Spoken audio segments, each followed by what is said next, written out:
This episode is all about growing limes in pots. The main reason why I grow limes in pots is to manage their temperature needs in a cool climate area. Limes are a subtropical plant, but you can get away with growing them in other types of climates if you focus on their needs. So growing limes in my region, it's a cool climate called Zone 7, and it means we get our 4 seasons here: spring, summer, autumn and winter. And from late autumn to early spring, temperatures can go below freezing throughout that time, and we can go down to as cold as -7, and I think the record is something like -10, although I've not seen it. Limes are some of the most light and temperature sensitive plants in the citrus family. So limes need a rich, slightly acidic soil, a good 6 to 8 hours of sun a day, and an environment that replicates the tropical. And so there are tips and tricks to growing limes in a cool climate. And you will need to think about placement, soil and sunlight. But the advantage is that they grow very well in pots and you'll be able to move them round. These Persian or Tahiti limes are living here while their summer is still lingering into autumn, but in winter I need to move them into a more sheltered position. This variety is the most cold tolerant of all the varieties and can take temperatures of about 0 degrees, but they're frost sensitive, and you'll need to put them against a sunny wall that's out of heavy wind in winter, and you will need to protect them from frost. So I have my limes against this sunny and sheltered wall that is frost free, and this is where they live in winter.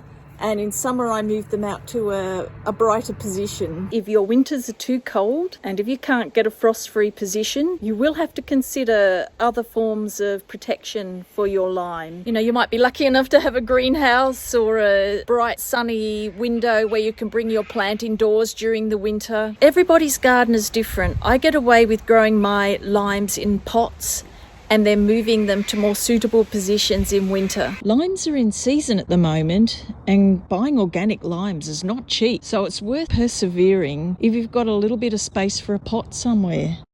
Limes need a lot of feeding and they grow well in a pot but will exhaust the soil eventually, and so will need repotting. This big pot, I'll have to wait until spring before I repot, because when you add new soil and better conditions, I will stimulate growth, and at this time of year I don't really want to stimulate new growth because the new growth is much more frost sensitive. If you're about to embark on your lime journey, purchase a nice little specimen.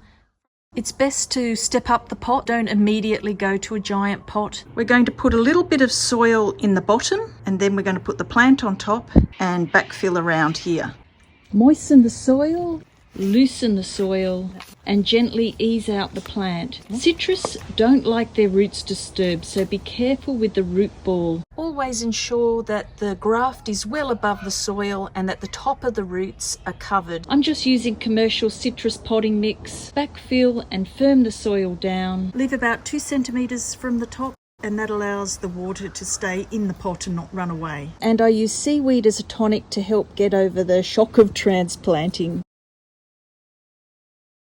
It's time to fertilise if your leaves are looking yellow. I use a well-rotted compost and chook poo in spring and summer when the fruit is growing. Avoid nitrogen-rich fertiliser when the tree is in flower and the fruit is smaller than about 1 centimetre in diameter. The fruit or the blossoms will drop if there's too much nutrient. I also avoid nitrogen-rich fertiliser in winter to avoid that vigorous new growth. I switch out nitrogen and keep fertilizing over the winter period by using things like seaweed, which is a tonic and very good during frosty cold winters. I also use soil conditioners such as worm juice and comfrey tea, and this helps with the addition of trace elements. Comfrey is an amazing companion or permaculture plant for the garden. It attracts insects and the leaves have an amazing uptake of soil nutrients, and so they make great additions to the compost bin.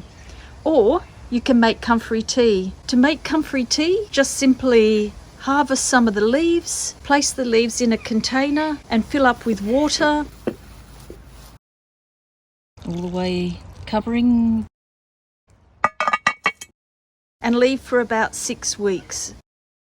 And then water down 1 part comfrey tea and 10 parts water, and apply it to your citrus. Limes can fruit all year round, even in a cool climate. The beauty of limes is that you don't have to harvest them. You can just leave them on the tree, and when you need one, you can go out and pick it. The limes last a whole lot longer on the tree than they do if you harvest them and, say, store them indoors or in the fridge. If you have yellow limes, that means they're ripe. So don't throw them away. They're not overdone. They're just ripe limes. The supermarket like to sell limes as the green colour, but the green ones are underripe, and you definitely get a juicier lime when they're yellow. I can get about 40 limes out of each pot.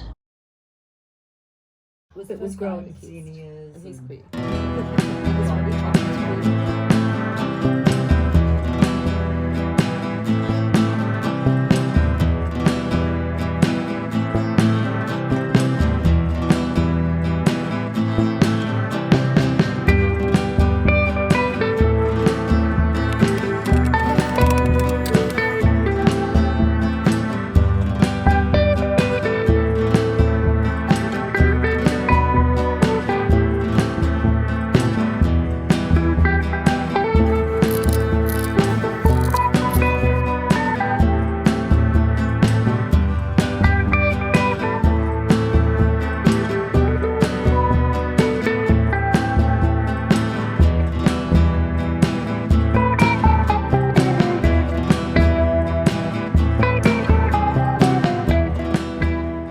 Thank you so much for watching, and thanks for the subscriptions and lovely comments.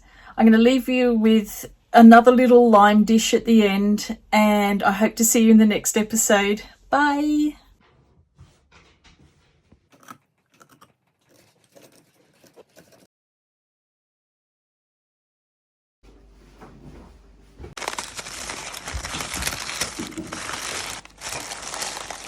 Beautiful.